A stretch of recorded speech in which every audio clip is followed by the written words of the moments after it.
আজকে আমরা আলোচনা করব বিভাব নিয়ে, যে বিভাব কি এবং বিভাব কখন ব্যবহার করতে হয়, কিভাবে ব্যবহার করতে হয়। অ্যাকচুয়ালি বিভাব হলো বস্তু বা ব্যক্তির স্থান বা পেশাকে উল্লেখ করলে বিভাব ব্যবহার করতে হয়। যেমন আমি একজন ডক্টর, তো এখানে আমার পেশাকে উল্লেখ করা হয়েছে। তো আই এম এ ডক্টর, আমরা প্রথমেই ফার্স্ট পার্সনের যে রুলসটি, সেই রুলসটি দেখে আসি। সাবজেক্ট প্লাস এম বা ওয়াজ প্লাস নাউন বা অ্যাডজেক্টিভ। তো এখানে আপনার ওয়াজ ব্যবহার করতে হয় পাস্টের জন্য। ইনশাল্লাহ আমরা প্রথমে প্রেজেন্ট নিয়ে আলোচনা করবো, তারপর পাস্ট, তারপর ইনশাল্লাহ ফিউচার নিয়ে আলোচনা করবো। তো আমি একজন doctor, I am a doctor. তো এখানে দেখুন সাবজেক্ট আই আসছে এখানে আমি, এবং এখানে রুলস এর এম, তারপর হচ্ছে আপনার যেহেতু এখানে একজন উল্লেখ করা হয়েছে তাই এ দেওয়া হয়েছে। তো আই এম এ ডক্টর।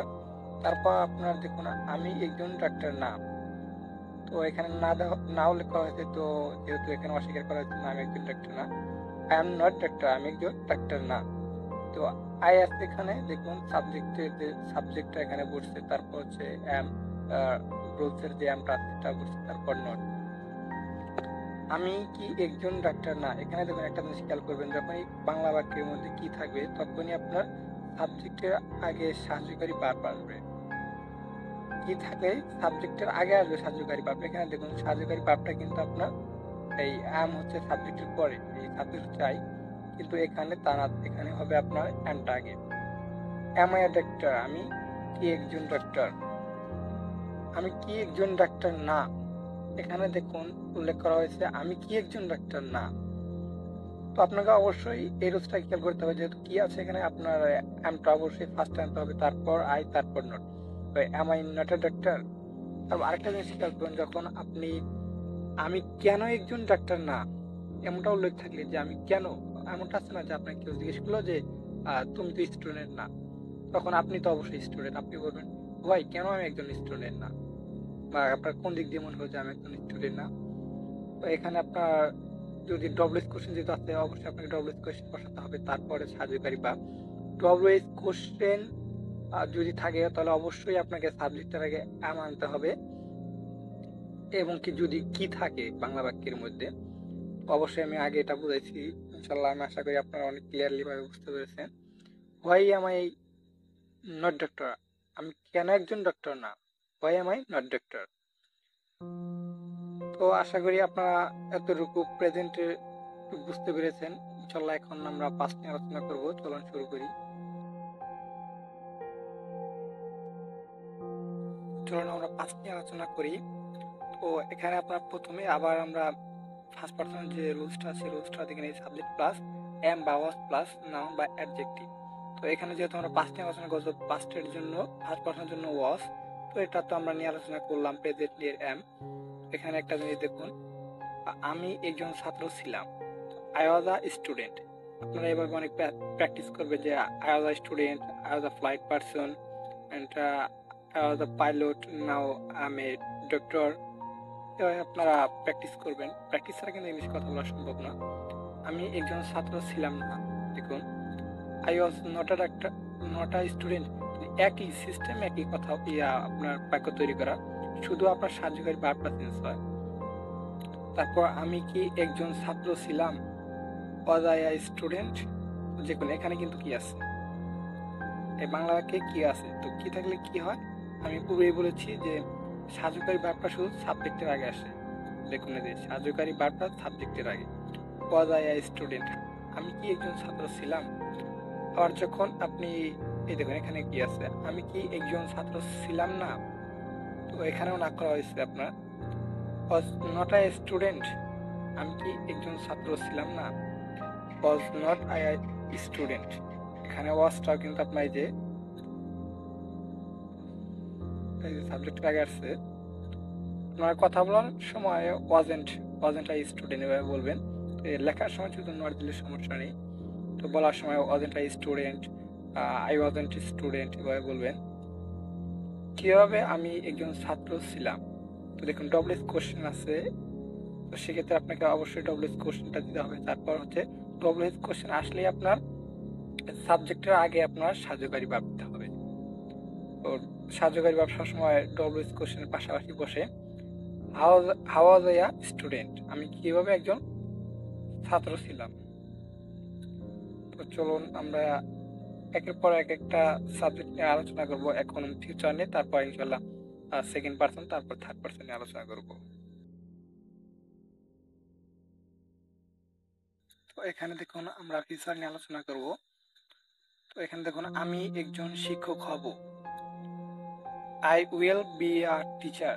তো আপনার এই বিভাগে যে ফিউচার রুলস সেটা হচ্ছে subject plus will be plus noun বা অ্যাডজেক্টিভ। যেখানে এখন উইল বি আছে, I will be a teacher, আমি একজন শিক্ষক হব। আমি একজন শিক্ষক হব না, I want be a teacher. তো আপনারা উইল না দিলেও চলবে, কিন্তু সংক্ষেপে আপনারা বলার ক্ষেত্রে ওয়ান্ট বলে সবাই। তো I want be a teacher, এই বিহর্ত হওয়া। তো I want be a teacher, আমি একজন শিক্ষক হব না। আমি কি একজন শিক্ষক হব? দেখুন আবার এখানে কি আছে, কি থাকলেই দেখুন আমি বলছি আগে যে আপনার সাহায্যকারী ভার্বটা আগে আসে সাবজেক্টের।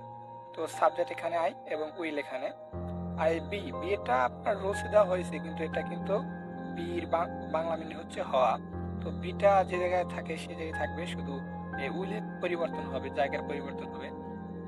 Will I be are teacher, আমি কি একজন শিক্ষক হব? আপনার এই যে রুলসটা আপনার ফিউচার, এটা সেকেন্ড পার্সনের জন্য একই এবং থার্ড পার্সন ফার্স্ট পার্সন সব একই। তো এটা বারবার দেখানোর প্রয়োজন নেই। তো will I be a teacher, আমি কি একজন শিক্ষক হব? আমি কি একজন শিক্ষক হব না? তো দেখুন এখানেও কি আছে, যে দেখুন কি আছে, আমি কি একজন শিক্ষক হব না, want I be a teacher, আমি কি একজন শিক্ষক হব না। তারপর হচ্ছে how will I be a teacher, আমি কিভাবে একজন শিক্ষক হব। দেখুন এখানে ডবল এস কোশ্চেন আছে, তো আপনাকে অবশ্যই সাবজেক্টের আগে সাবজেক্ট বা উইল আনতে হবে। How will I be a teacher, আমি কিভাবে একজন শিক্ষক হব। তো আপনার এই বিভাগের যে ফিউচার রুলস, এটা আপনার second person, third person, first person এগুলো সব একই রুলস এই অনলি ফিউচারের জন্য। তো আশা করি ফিউচারটা বুঝতে পেরেছেন। এবার সেকেন্ড পার্সন এবং থার্ড পার্সন নিয়ে শুধু আলোচনা করব।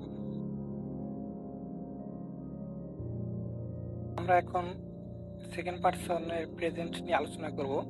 দেখুন সেকেন্ড পার্সনের যে রুলসটি রয়েছে, বিভাগের সাবজেক্ট প্লাস আর বা ওয়ার প্লাস নাউন বা অ্যাডজেক্টিভ। তো এখানে ওয়ারটা হচ্ছে আপনার পাস্টের জন্য ব্যবহার করতে হয়। তো দেখুন আমরা যেহেতু প্রেজেন্ট নিয়ে আলোচনা করবো, তো আর নিয়ে আলোচনা করবো, তাহলে প্রেজেন্টের জন্য আর ব্যবহার করবো আমরা সাহায্যকারী ভার্ব হিসাবে। তুমি একজন স্পষ্টবাদী, ইউ আর আউট স্পোকেন। তুমি একজন স্পষ্টবাদী, ইউ আর আউট স্পোকেন। তুমি একজন স্পষ্টবাদী না, you are not outspoken. আপনারা শর্টকাটে বলতে পারেন ইউ আরন্ট আউট স্পোকেন। তারপর তুমি কি একজন স্পষ্টবাদী, তুমি কি একজন স্পষ্টবাদী। তো দেখুন এখানে কি আছে, এর জন্য আপনার সাহায্যকারী ভার্বটা সাবজেক্টের আগে আসছে। তো আর ইউ আউট স্পোকেন, তুমি কি একজন স্পষ্টবাদী, আর ইউ আউট স্পোকেন। কিভাবে তুমি একজন স্পষ্টবাদী। দেখুন এখানে ডব্লিউ কোশ্চেন আছে, কিভাবে, কিভাবে তুমি একজন স্পষ্টবাদী।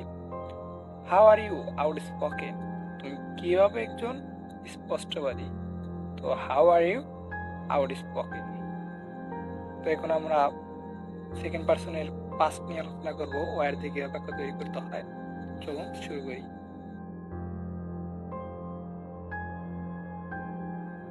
চলুন আমরা এবার সেকেন্ড পার্সনের পাস্ট নিয়ে আলোচনা করি।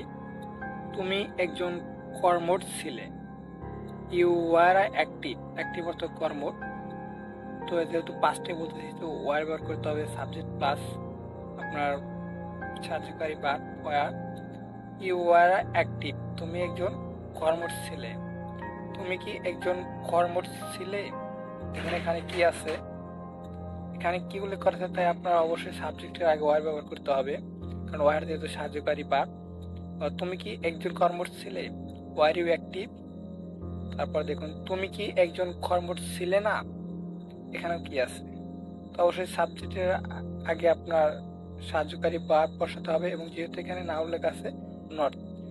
তো ওয়ারেন্ট ইউ অ্যাক্টিভ, আপনারা ওয়ারেন্ট বলতে পারেন, অথবা ওয়ার নট ইউ অ্যাক্টিভ, এরকম ভাবে বলতে পারেন।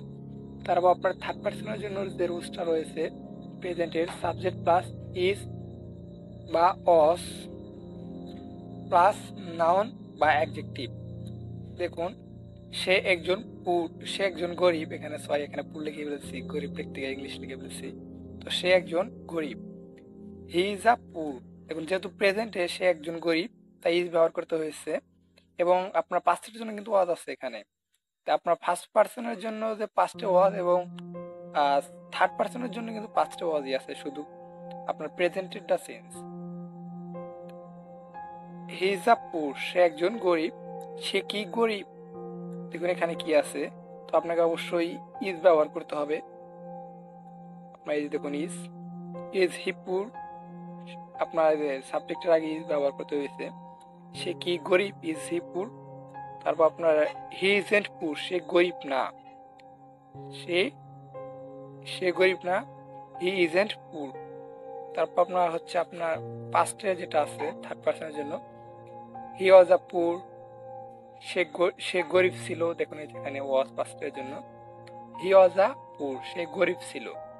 হি ওয়াজেন্ট পুর, সে গরিব ছিল না। হি ওয়াজেন্ট পুর, সে গরিব ছিল না। ওয়াজ হি পুর, সে কি গরিব ছিল? দেখুন, যেহেতু আপনি সে কি গরিব ছিল আমি বলতেছি, তো তাই আপনার সাবজেক্টের আগে ওয়াজ, সাহায্যকারী ভার্ব আগে, ওয়াজ হি পুর, সে কি গরিব ছিল।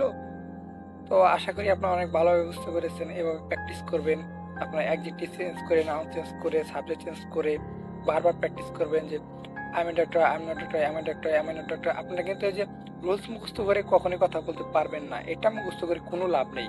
আপনার এটা অটোমেটিকলি মুখস্থ হবে এই রুলসটা, যখন আপনি এরকম ভাবে ছোট ছোট বাক্য তৈরি করতে পারবেন, একদম মুখস্থ করতে পারবেন যে হি ইজ আ পুর, হি ইজন্ট পুর, ইজ হি পুর, ইজন্ট হি পুর, হোয়াই ইজ হি পুর, I am not doctor, I am a student. I was a poor but now I have been rich. আমি এখন তো নিচে এবার প্র্যাকটিস করবেন, নিচে কথা বলবেন, আয়নার সাথে কথা বলবেন। তো এটা আমার লাইফে ফার্স্ট ভিডিও ছিল, হয়তো একটু খারাপ হয়েছে, কিছু মনে করবেন না। ইনশাল্লাহ নতুন নতুন ভিডিও দেবো, ভিডিওগুলো অনেক ক্লিয়ার হবে এবং পরিষ্কার হবে। ইনশাল্লাহ ভালো থাকবেন এবং অবশ্যই আমার চ্যানেলটি সাবস্ক্রাইব করবেন।